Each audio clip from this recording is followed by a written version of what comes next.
Welcome to the Mojo for Musicians podcast from Manny Cabo Media, where we dig deep into today's top strategies to help you take your music career to the next level, along with real, raw, and uplifting conversations with industry professionals that are making moves, making a difference, and making the best versions of themselves to inspire you to do the same. And for all of our Mojo Maniacs out there, don't forget to subscribe to this podcast on your favorite podcast app so you don't miss any future episodes. And if you like what you hear, please be sure to give us a positive review on your favorite listening platform. Support for the Mojo for Musicians podcast comes from Stedman, tools for the studio and beyond, because your voice deserves to be heard. Sennheiser, inspired by music. And Cranium, scientifically designed products for bald, shaved, and buzzed heads. So get your head in the game and own your dome. And now, here's your host, Manny Cabo. All right, Mojo Maniacs, welcome back to episode 61 of Mojo for Musicians, the source of inspiration for our global community of artists and creatives. And as always, thank you guys for supporting the show and my incredible sponsors who believe in the message of inspiration and empowerment and education with every episode that we drop here. So we're always looking for great sponsors who are in alignment with my message of the show. And if that's you guys, just send us a message to info@mannycabo.com. So now, on to our guest who has had an amazingly successful tenure, to say the least, of 40 plus years of photographing some of the biggest icons in the industry. We're talking Bruce Springsteen, John Bon Jovi, Joan Jett. He's been commissioned by tons of record labels like Megaforce, Epic, and has also been featured in some of the music industry's top magazines like Rolling Stone, Guitar Player, Guitar World, and more. So let's bring him on and welcome a dear friend, and one, by the way, who I've had the honor of being photographed by while touring with the Wizards of Winter. Ladies and gentlemen, Ron Akiyama. What's up, Ron, and welcome to the show, brother. Hey there, Manny. Honored. Great to see you, as always. Dude, looking forward to this. I know, it's been a long time. I remember we tried to set it up, and you were in the middle of so many pending jobs, which is good, man. Always wishing you much success, special fellow photographer, you know. So I'm glad that we finally were able to do this, brother. So thank you so much for offering your time, man. Very cool. Yeah, absolutely. And like I said, dude, I may be a little biased here, but it's always great to have a fellow photographer sharing their journeys, you know, with us, especially growing up with this guy. People, you guys don't know, I've known him. I didn't even know this. I've known him since the Alwick record days. Now, for those of you who don't know, it was one of the top record stores here in the tri-state area. You know, that's where I used to buy all my albums and cassettes. Well, for those of you who remember those mediums, you know, my first concert tickets through Ticketmaster, and where Ronnie used to work as one of the managers, who incidentally always looked like a rock star, right? And also, many don't know the nostalgia, right, Ryan? I know you're going to nod your head here. People don't know the nostalgia that we grew up with. You know, we actually had photographs of the artist, and we would live vicariously through those images, right? That's how we connected with the bands back in the day, because we didn't have YouTube, we didn't have the internet. Who would have known that two of their employees would eventually, you know, become photographers to carry out the legacy for the future generations of image makers, man? It's pretty cool when you think about it. It is very funny. It's funny how a lot of times, a lot of people have come up and go, "Hey, Alex," you know, and I'm going, Yes. you know, it's pretty amazing. It's like it's 6 degrees of separation almost, you know, Right. where you have this I guess this affinity with being so young, you know, back in the day, and not really seeing until later on in the future. Like I never knew that you knew about our store, you know, the stores that It's I worked incredible, in. right? Yeah, I mean, we're going back, you know, years and years. You know, it's pretty funny how you're saying like the look of a rock star, because it shows you the sign of the times, you know, because it just wouldn't be the same in these Nah, days. dude, come on. Don't downplay it, bro. You look like a rock star. It was really good. You look like you belonged in the band Ezio. Back in the day, they were huge. Remember Ezio? Fire. Absolutely. Oh, dude, they were incredible. And then you had Loudness, you know, because of your Asian descent. It was a top big bands back in the day. Which is ironic because I had shot for both bands, and it's you know, and the guys in Ezio, the guys in Ezio, you know, were great because I shot for them for Geffen, I believe, right? And I even shot the singer Masaki I shot his wedding at the Limelight, Right. and then That's Misaki too ended funny. up going to Loudness. So Wow, that's so too funny. it, Yeah. it, it became a crazy segue into both bands. And I had ECO in my studio, which was back in the day, the apartment studio with just a big, huge garage. Right. So I I was think able everybody's to. studio back in the day was a garage, bro. That's how Yeah, we did back in the day. yeah. I mean, it was just you didn't know. It was all organic back then, and you didn't Right. know that that which bands that you chose to shoot were going to blow up, but you Yeah. believed in those bands. The bands that I particularly enjoyed shooting was bands that I believed, wow, there's something to this. Yeah. Whether it's uh, Danzig or Overkill or and ironically, it's just amazing to me that one of the two largest bands was Bon Jovi and Springsteen. Yeah. Springsteen first, obviously, and then Bon Jovi. And who would have ever thought that New Jersey would, be the breeding ground for this amount of It's talent? crazy, right? And you know what? I Yeah. was never a Bon Jovi or Bruce Springsteen fan. I claim it, but I do appreciate what they've done. They were just not in alignment with my heavier Right. side. I was metal. I was like more hard rock, but they've done some amazing things and have represented the Garden State very, very well, man. I think, well, what happened to me was I had more of an open mind, and I loved the heavy side of rock. And back in the Yeah. day, heavy metal was Sabbath and Right. Deep Purple. Exactly. And it's funny to look at that as heavy metal, but that was actually that genre, right? Right. And because I was always involved somewhat in the music store, I was also exposed to all different types of Right. music, which became in Elizabeth, yeah, Outlook music was predominantly Spanish, Right. besides urban. That's correct. So Yeah. that's where I learned about all different types of Spanish. There's actually a difference between merengue and salsa and tejano. Yeah, you, there you know, is. and then what happened was Selena had been huge in the Texas area, and then when she was shot, it turned out to be the most, I guess, the biggest change of seeing that the Spanish music just blow up into the mainstream. Yeah. Besides, I believe it was Selena and Mark Anthony. Yeah, both of the them. two of them. Both of them just brought it into the They mainstream. had a huge impact in the flourishing of Latin music and pop culture, without a doubt, man. Without a doubt. Yeah. And they both surged simultaneously, actually. Well, and the funny aspect of that too is like I love Madonna way back when, before she actually turned, it's when the first album came out. Right. So the funny part about that is, like, all my friends were like me, listening to heavy music, heavy rock music, and here I am, liking all that, but I still loved the Madonnas or the Mark Absolutely. Anthonys, and and they would think that what's wrong with Well, this you're guy? a poser. Remember that word Yeah, back in the day, yeah. poser? But here's the thing, though, and you touch upon a very, very important topic that I'll always fully endorse. I think that being exposed to so many genres has made me a more consummate singer, performer, artist, historian, because I've appreciated the different genres of music that afford so much wealth of understanding cultures in the world, and many producers and engineers lack that additional ear prowess, if Right. you know what I mean. Yeah, it's basically a closed mind, and there's nothing wrong with embracing the genre that you love. Sure. It's just a difference. It's an just- advantage for me, man. I'm sorry. It is an advantage. Yeah, well, know. I mean, I have to say that it's a lot of the even reggaeton. I Yeah. mean, when I actually owned music stores. Yeah. Also, and so being in that genre too, you're exposed to it. Right. So all those different types of music I embraced. And again, a lot had to do with, because it's what you're surrounded with. Sure. So it made me realize that my first love is still heavy rock. But I just didn't want to compartmentalize myself. Right. And that's the way that's actually, when it comes down to it, the way I looked at shooting. And that's why I started to shoot Madonna, was because I just felt that this was a great show.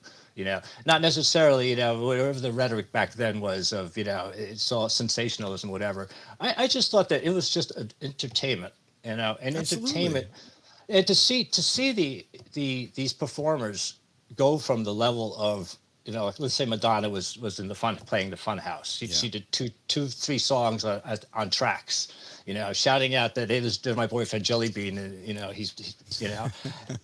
and ironically, the guys that worked for us in the record store had a record deal, a disco song on Easy Street Records, called it was Bodywork, and the song really did well in the disco era. So he comes up to me and says, "You know what?" He goes, "We're going to play the Funhouse, and we're opening up for this girl named Madonna." And I went, "You're kidding me?" Crazy, right? So he said to me, he goes, "Well, can you come photograph us?" I'm there, So I went. Could you imagine? No, wait a second. Let's not downplay this, man, because you fast forward this 40 years from now, we're sitting here talking about it like the most serendipitous moment of your life. But back in the day, you're like, I'm just getting an opportunity to photograph a pretty cool artist. Little did you know, it's like the marketing queen of music, Madonna, right? It's mind blowing when you think about it. These little opportunities that many of us miss, and yet being at the right place at the right time, right? Right, absolutely. So it's that kind of, I guess, just it's I don't know how to say it, but things happen for a reason. Yeah. Yeah, they do.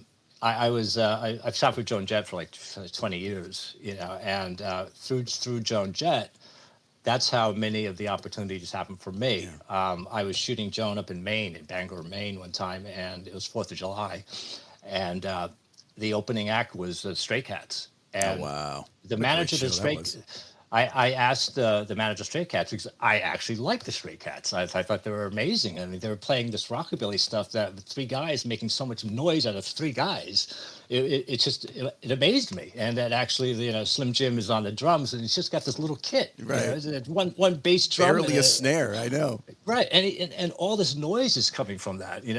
I wouldn't call it noise, obviously. It was just, it was just a great sound, right? Yeah. So this manager for the Stray Cats comes up to me and says, wait, you shoot for Joan Jett, right? And he goes, how come you're shooting for Joan Jett? Because I know Joan doesn't allow anybody really else to shoot. I go, well, I have a relationship with them, and they trust that I'm not going to start putting photos out that aren't really approved of, they wouldn't like.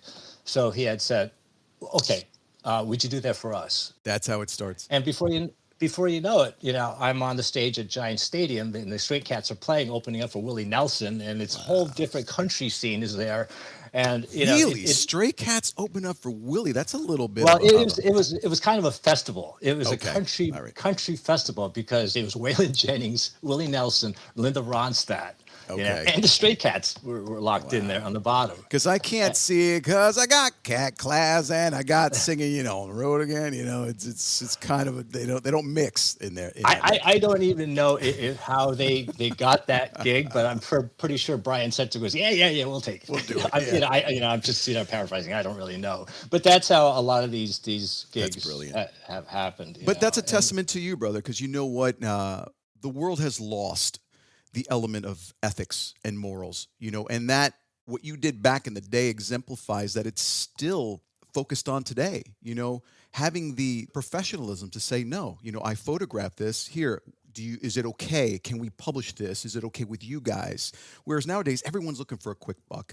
Everyone's looking out for themselves. So I appreciate that from you as a fellow photographer, because there's a code of conduct that you have to uphold. And it's no surprise you've extended a 40-year career because of that mentality. So listen, let's segue into this first question, because this is a great way to come in there. Let's talk about your impetus, right, to dive into the entertainment business as a music photographer. Because, did you have some inspiration? Because I know for me, and we were having this conversation before the interview, it was my dad who put the first Pentax K1000 and Minolta X700 in my hands, right? Fantastic. And was it something like that, or did you just simply have a knack or flair for the visual arts growing up? But more importantly, for our future image makers looking to pursue and sustain a career doing what you and I do, you more intensely, of course, talk to me about both the tactics from a creative side and an entrepreneurial side, and one being moral and ethics. Well, it's funny you say the moral and the ethics part, because I'll get into that, there's a funny segue going from it's just a person shooting pictures to actually working as a photographer. Uh, Love of music was first. As a young guy, I love the Who. You know, Nice. the Who, Who Who didn't? because the dynamic between Keith Moon and Roger Daltrey and Townsend. Yeah. They were to me, you know, and it's so back in the day now that there'll never be another Who, there'll never be another Yeah. Zeppelin, and you know, Never. rightfully so, rightfully so. But for I guess for us that remember those, you know, they were iconic. No, they So won't I be. so Trust me. I'll endorse that. They just won't be. But go ahead. so I was one of those kids that went to the garden and found a bunch of guys that were used to wait online all night for tickets because at the garden they used to have the hard tickets they sell at the box office Yeah. in the morning. And one of these guys used to get the New York Times early on Wednesday and Okay. it would show you what show was going to be going on sale.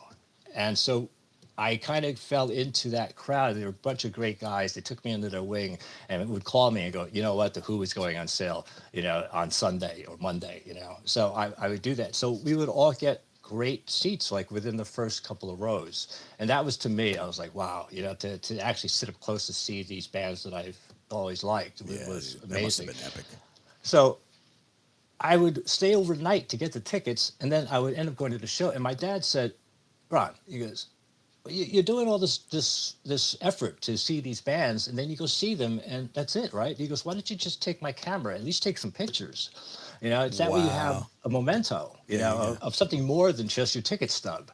So I when the Who played 4 nights at the Garden for Quadrophenia, I was in the first couple of rows and I took my dad's Mamiya camera and Those are I great took some cameras. shots. I took some shots, not knowing anything about lighting, about anything. It was just I loved hearing it, but taking the pictures, you know, I felt, wow, this. Hopefully they'll come out. Mm. And back in the day, obviously you have to get them developed. You have to wait, you know. That sucked. And then you know you have And no then you have to cross latitude. your fingers, hopefully they're in focus. Right, Or, right, you because know. there's no latitude. There's no No. you can't preview it. No, of course not. So if you get a couple of shots out of 36, you're like, ho, you know. And I actually just felt that wow, these aren't bad. And I went to my high school and showed these my friends these pictures, and they all started to say, can I buy some of these? Can I, you know, I'd love this. You know, these are great to make 8x10s. You know. Yeah. So then that started that, you know, that fever of, you know, being able to have the great seats and then shooting the shows like Sure. that, you Capture know. the moments too. And Yeah. then of course, and so that turns into, you know, at an entrepreneurial aspect of it, you know, you start to think, wow, you know, there are these flea markets, you know, so you set up a stand and just have these pictures out. And then there were those days, there was a rock and roll flea markets by Mm. Mark Zakarin, who had them at the Diplomat Hotel where Kiss once played. And he would have this rock and roll flea market and I would set up the shots. Well, I did this one flea market in Philly, and in Philly, I'll actually have to preface this. When I shot Joan Jett, I had heard Joan Jett was really on the rock and roll was starting to come out. She already had bad reputation. She was already in the Runaways, Yeah. Yeah. and she was playing at the Pier in New York City. So it was the very first time that my buddy and I went to her camera. And at that time, nobody really cared if you brought a camera in. But she was the first person I saw when you walked up to the gate. It said, no, no cameras allowed. And I was like, oh my God, you know, what do we do? You know, so my buddy goes, Now it's just a "Yeah." commonplace. It's crazy, Yeah. right? When you think My about it. buddy goes, oh, come on, let's just like stick it in here, stick the lens here. He goes, we'll go in. We're not going to let this stop us. We're here already. So I go in. Both of us take pictures of Joan, and you know, it was something like kind of guerrilla style, I guess, you know, but they weren't really, it wasn't being enforced as much, but it was still, you weren't supposed to be. Right. Right. So that goes further to the next. I was at this rock and roll flea market in Philly, and who is there signing autographs with Joan Jett? Oh no, I know where So this is going. Joan Jett. So Kenny Laguna, who is the manager of Joan, walks by my table and he looks down and he goes, "Hey, wait a minute." He goes, "How did you get these?" And me and my buddy go, "Oh no, now what?" And he goes, "Well, you know what? Come down and see Joan and I at the table." And I'm going, you know, what now? So I go over and Kenny says to me, he goes, "Well, you know what? these are really great shots. He goes, would you guys want to come down to the office and maybe we could, work something out because the album I Love Rock and Roll is coming out, and we could use some live shots. And I went, Sure. sure. Some So fillers, absolutely. Oh, that's great. What a great so we story. we went down to the office, and Joan and Kenny says, okay, we'll purchase these shots, and then Ron, would you want to shoot more? And my partner Dennis at the time goes, I'm not really feeling, working in this aspect. I like being my own person and not having to report to anybody. So he bailed. And so Kenny said to me, he goes, okay, Ron, he goes, would you want to shoot some shows? And that started where I started shooting, and she played the Capitol Theater. She played like the Calderon on Long Island. And there's 3 shows that they used all the shots for the campaign for I Love Rock and Roll, like full page ads and billboard. And, it just went, it just blew up from there. That's And the rest was history moment for you, I'm assuming. yeah, because that was, something that I felt that, it came to a crossroads though, where I was selling photos in the flea market and yet working for a band, and then another band and another band. And, Overkill came to my table Wow, in the Union Flea Overkill. Market, and Dee Dee and Rat Skates. Yeah, yeah. And they said to me, he goes, would you want to shoot our band? It was called Lubricant. And I went, remember, dude. he goes, we're playing this showplace in Dover. And I'm thinking to myself, okay, Lubricant.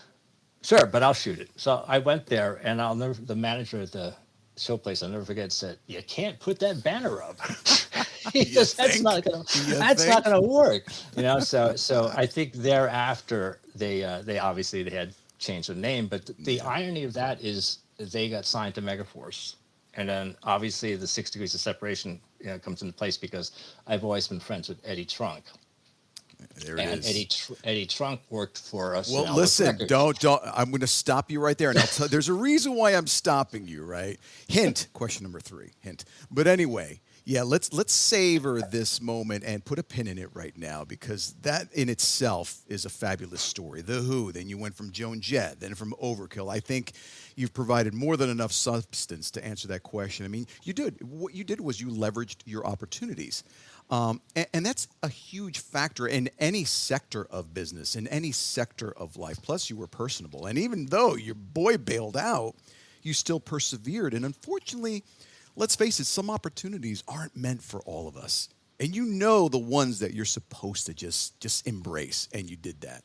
So now let's move on to the next aspect of this, because for me personally, as a photographer as well, I was always about, like yourself, capturing those peak moments, which you did, in leaps and bounds, that allowed the viewer, right, to experience the ambience of what it felt like just to be there, right? And sometimes, and I know you're going to agree with me, sometimes that's really tough to do, especially with concert photography. I always compared it to my days photographing sports games, at Madison Square Garden, Right. ironically, where the level of anticipation and then patience and then adaptability is a must. And it could be really, really daunting, especially when you have, deadlines. Somebody's looking over your shoulder, some awful lighting structures, I mean, so many variables that can make your job a living nightmare. So talk to me about some of your most trying moments, but also some of your most epic captures as well, because we want to focus on the yes, I got it. It's really, that's the difficult part actually, because a lot of the shots that I find that are, to me, the shots that I find are some of the best shots I've taken, did not realize that was happening at the time. There wasn't really a time where I was actually shooting and said, that's the shot. It's always when it comes back and I you see feel it. I know, I get it. Yeah, and the other aspect too is that my love of music I incorporated what I was shooting because I love music.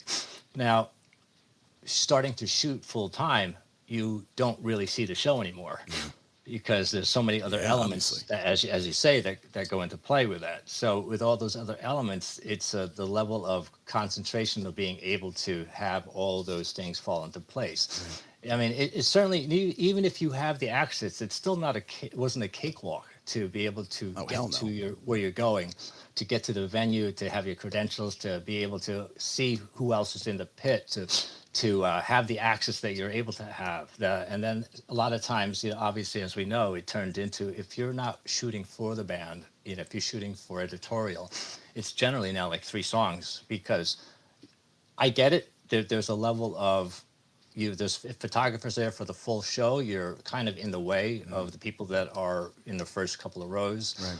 And sometimes with the bands is how many shots can you take of the band? It depends upon the band. If they have obviously a massive stage with different types of changes and everything, it's a different story. Let's say like Of Kiss. course.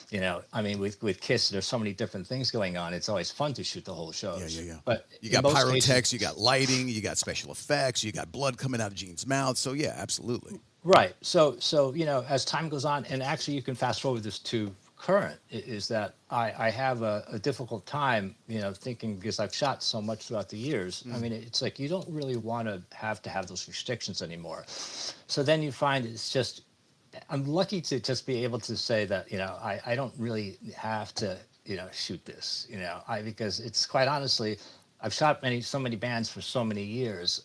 You kind of, rock music scene has changed so much that it's, I don't have that effort to go into the pop world, and it's not even necessarily a passion at this point. But luckily, because of people like Eddie Trunk, who's a lifelong friend, and his status in the business, so I am able to shoot things that from a different perspective. So if I'm able to shoot the whole show, A, and then B, have the access to be able to, I think now shooting from the stage is a big plus, because with iPhones, the people that are in the VIP that have the access to be able to get great shots. And I think anybody could take fantastic shots. Absolutely. It comes down to now just all about access. I think access. Everybody's a great photographer too. I mean, we're all great photographers at what we do. We think, we hope, but it's not just us. I mean, there are so many people that are just great shooters. And the other thing is, people get jaded now, and people are so used to of seeing photos because of our iPhones, because of the ability. There's no real, I guess, the talent of what we used to have to do to, let's say, shoot a New York landscape, or at night. You'd have to like set up a tripod and time exposure, to get that, and then you're hoping it comes out. It's the immediacy and the immediate gratification of being able to preview the shots once you take it. Oh, it didn't work. Let's do it again. Oh, it didn't work. It didn't work. Now I can actually adjust the exposure. You don't have to meter the scene. You don't have to level the scene. So for classic photographers like you and myself, it's like, oh my God, to have this flexibility when we started. You guys don't know the pains growing up. I mean, people don't even know what foot candles are back in the day. Right. You had to measure that. Right. Oh, sure. Right? How about just making the distance for the flash? Exactly. Like what the heck? I can't understand this. No, if so, you put people nowadays and you transport them back when we first started, they would be like, dude, put me back in 2023 because I am not going through this. That's insanity right there. So there is a level of frustration for a lot of the dinosaurs, if you want to call it that. But I do understand how advantageous that can be for future art makers, because you save so much time. You're capturing the shot. I could literally put my phone up and still enjoy the show and grab some shots and still sing with the band. And hell yeah, that's pretty damn cool, right? There's the I guess the pluses and the minuses of having that kind of history too, is because now we have the ability to say, wow, we can, this is so easy now. But there's always editing. Yeah. Now it's a matter of editing, and it's a matter of speed. Yeah, post-production is huge. Right, because everybody, clients or whatever, expect to see that shot that day, that night, that hour. Yeah. So you have to have that ability to bring man. it. You got to take the good with the pressure. I get it. If you're not first in line, the next person, will just take that spot, and it'll be just as good. I mean, there whatever shots are taken. I mean, Yeah. it's just a matter of sometimes, even if they're not as good, it's a matter of the speed and the ability to get it out there Right. first. Right. So that's the the yin and yang of that, or Well, the you know plus and what? minus. You know very well the adages. The best camera you have on your person is the one that you have access to. It could be your phone, and the first person Right. to get the photograph into the deadline. That's the best photographer, right? And you know that very well. But listen, I love the fact that we've been talking, and I know his name has come up multiple times. So this is question number 3. Let's talk about Eddie Trunk. Let's talk about those who don't know Eddie Trunk. First of all, he's been a radio personality since forever, doing some of the most epic moments in music history, like you just discussed. And also, he's a fellow podcaster. So, I love the guy. I've listened to Right. numerous episodes. So, the book, right? The Essential Hard Rock and Heavy Metal features your work. And for those of you, let's just say documentary aficionados, definitely check it out because it's pretty spectacular, man. And I think, it's funny, I went to look for it on Amazon. There was one copy left, and I think it Right. was used, right? So talk to me about that collaboration. How did that come along? That's why I cut you off. Now you know why I did that. Right. And what additional opportunities did it afford you because of that collaboration? Well, the organicness, and sometimes I don't want to use that word so loosely, but it was kind of an organic thing because when we were both working in the record store, we obviously had a lot of the same interest in music. And of course, my music was a little wider spectrum of different types, and his was a little closer to the heavier rock Of course. aspect Yeah, of he it, was right? always a rock guy, yeah. But it's still we kind of just like bonded over those type of bands. And when he was working in the record store in Cedar Knolls, and he was the DJ at WDHA, Yep. and he had that first Friday Night Rocks, the heavy I metal remember it show. well, man. Yeah, and he was still working for the record store that I was working in. And what happened was simply that Johnny Zazula had called him and said, "Look, can you play this band Metallica for me? We could really use the push because nobody else is going to play it. There's nobody in New York radio that's going to touch this kind of stuff." So Eddie said, "You know what?" He goes, I don't really know this genre as well, but we have a Friday Night Rocks, and we play heavy metal music." Yeah. So he put it on, and he rotated it, and it just was a defining moment for Megaforce. And so Johnny Z just asked him, "You know what? Would you come work for me?"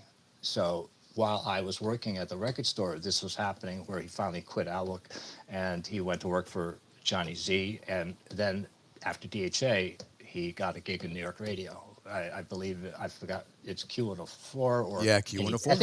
I think it might have been NEW first. What about could it have been 102.7?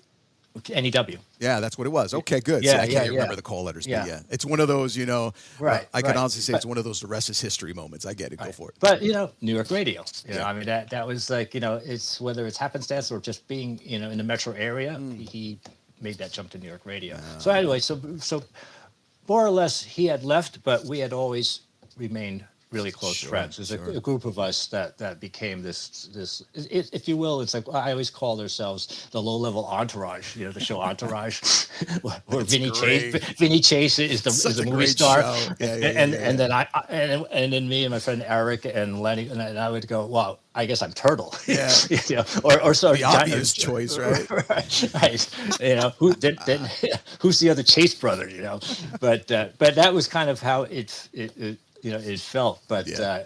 at some point, fast forwarding it down the road to years, is when Eddie got the book deal, and Ed said to me, he goes, I think this is coming together. And the obvious thing was, he asked me, he says, "We've been to all the shows together, so Yeah. I could actually use the photos that I've actually been to." That is what he said to me. That's He goes, great. we've been to Deep Purple, we've been to Ted Nugent, we've been all those shows that we've gone to together was shows that I had photographed. Yeah, it's like a no-brainer, man. Right. So he said that, well, wouldn't the concept be great if I just was able to talk about the shows that I was actually at, and it turned out to be so many bands that it covered almost the entire first book. So that turned into something where he said, "You know what? Let's just use your photos," And so I then worked with the art director of the publisher, and just was able to put all the photos, and but what happened was is that they didn't have a cover.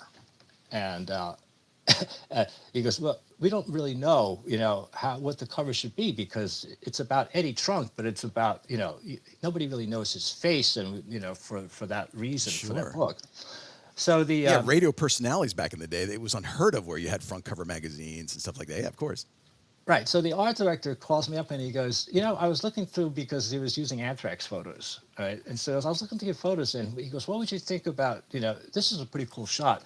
It was the next shot on the set, on the negative of, I had shot the Anthrax inner sleeve for Among the Living. And I was on the stage at L'Amour's, and the band was facing me. And Marcia, I guess the publicity for Megaforce, said, Ron, he goes, why don't you just take the shot of the band at you with the crowd? And so that iconically became the inner sleeve for that record. Great. Yeah. But before that, I asked Eddie, and I didn't even remember this until he told me. I asked Eddie, I go, you know, I need a test shot. So can you go out there and rev the crowd up, so that, where I could see what's going on? So Eddie goes out there and raises his hand and goes, everybody, Anthrax, we're going to take a picture. And people crowded crazy. So the shot before of it was without the band, right? And it was just a crowd. So the art director at the book says, you know what? I saw the shot before you shot of the band. He goes, what would you think? How does this look for the cover? And I looked at it and I go, that's perfect. That's too funny. Again, happenstance. Again, you don't plan these things. No, you don't, man. You don't. And iconically, the cover, that shot shows the 80s. It shows all the craziness. The crowd was perfect. Yeah, dude, the energy back in the day was insane, brother. It was just. And you know what's funny? Go ahead. I'm sorry. Just to see the T-shirts. Yeah.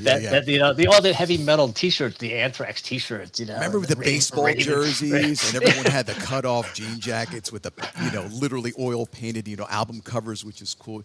And it's funny, incidentally, when you mentioned, because I did a show with Joey Belladonna. He's such a sweetheart of a guy, man. That would have been a great conversation to have, talking about that night where you snapped that shot. So it's true, you cannot, for the life of you, predict those moments. If you go back in time and say, you know what, I knew that was going to happen, you'd be like, you're full of shit. No, you did not, man. That just happened because it was supposed to happen. But fortunately, it happened to you. So great story, brother. And listen, this is the last question revolving around the message of the show, which evidently is about mojo. Like, what is Ron's mojo? What keeps you snapping away, man, at that shutter, putting up with the lines, putting up with the deadlines and everything in between? Because, I had the luxury of watching you while I was performing with the Wizards, and you're behind stage. You're climbing up the ladder. You're doing this and all the things that I know I've done. So I can relate to that stress.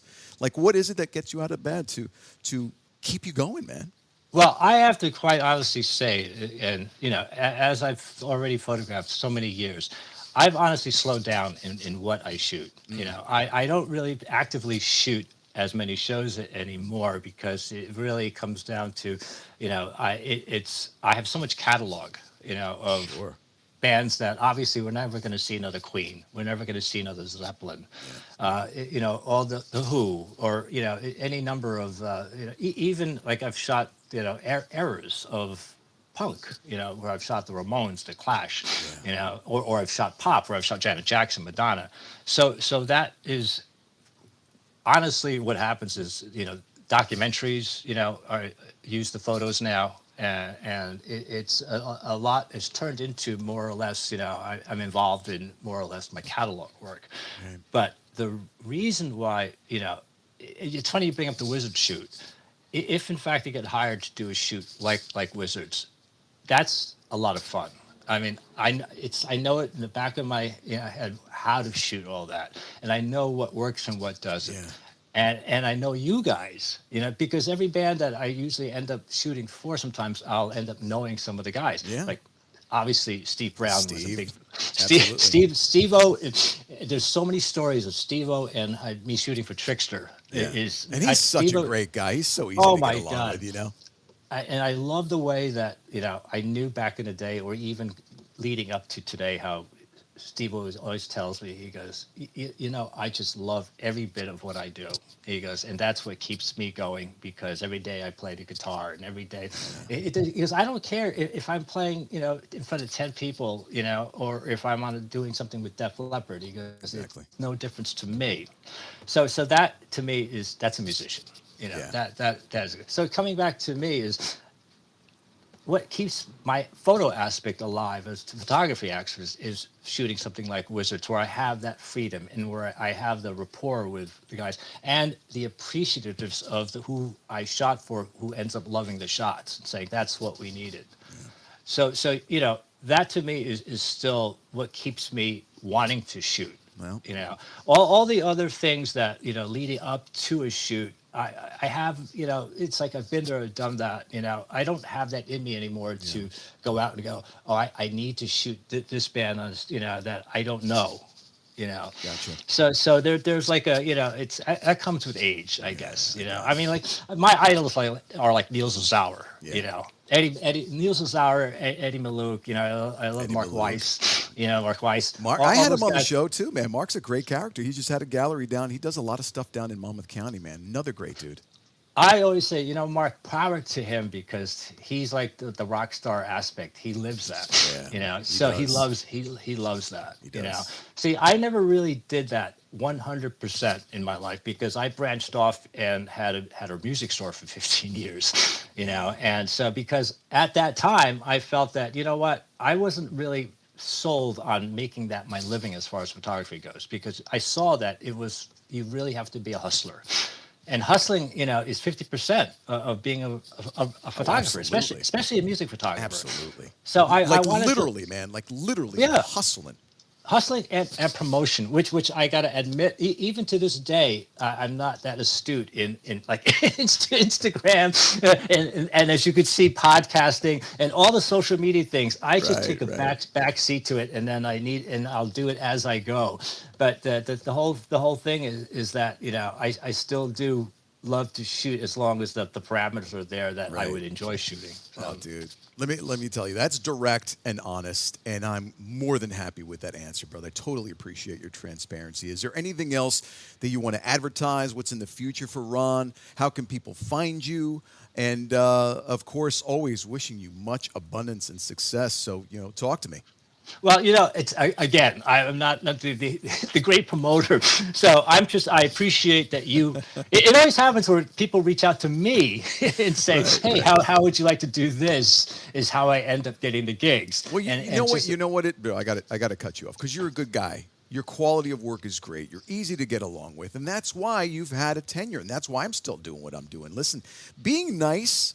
I don't care how great you are as a photographer. I would rather work with somebody who's approachable, who's honest and cool to hang out with, and somebody who knows everything about a camera and lens and shutter speed and automatic exposure, who's a dick. Period. That's just the way I work. So believe me, you are a breath of fresh air in an industry where there's just a lot of ego, man. A lot of photographers think they know everything. You know exactly where I'm coming from, where I share everything. They're like, why are you telling them how you shot that? Why not? You know, are you that insecure, bro? There's room for one more. Guess what? People are going to be retiring every single day that need to take places, you know? That's funny. It's funny you say that. Right? And the last thing I'll say is, I see, this is the way I saw it too, is before we started the podcast, we spent about 15 minutes just... Yeah, you were interviewing me, bro. Right. Because I find it fascinating. I find it so great that, you know, that you have what you have and how you got there. So to me, you know, I'd love to hear, you know, the stories, and your story is fantastic. So hats off to you. Thanks, I appreciate it. But listen, I got nothing but love for you. We're so gracious for your time and sharing your journeys and techniques and tactics and all that beautiful stuff in between. And I just want to say thank you, and I'm sending you a big virtual hug, Ron. Absolutely. All right, brother. We definitely have to do this again. All right? Anytime. All right. Take care, brother. Okay. Bye-bye. This has been a Mojo for Musicians podcast. If you're a musician, industry professional, or a voice with a powerful message and wanting to share your mojo and stories of success with our listeners, or simply share some feedback on today's episode, we'd love to hear from you. So send us an email at info@mannycabo.com. As always, much love and peace. Live to inspire. Thanks for listening.